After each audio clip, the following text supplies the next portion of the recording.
7th anniversary celebration in my class.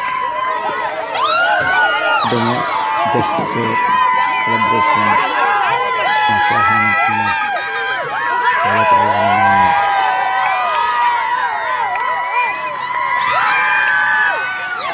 ప్రముఖులతో cake cut చేసి పిల్లల ప్రదర్శన అందరికీ అలరించేలా చూపించి చాలా గ్రాండ్గా క్లాస్ అనేది సెలబ్రేషన్ అనేది జరిగింది.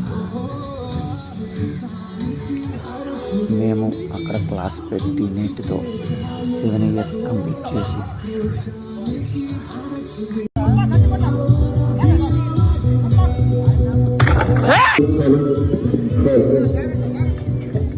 అలాగే ఫైర్ స్టిక్స్ గ్రానైట్ బ్రేక్ చేస్తూ చక్కగా ప్రోగ్రామ్ అనేది గ్రాండ్ సక్సెస్గా కంప్లీట్ చేసాం.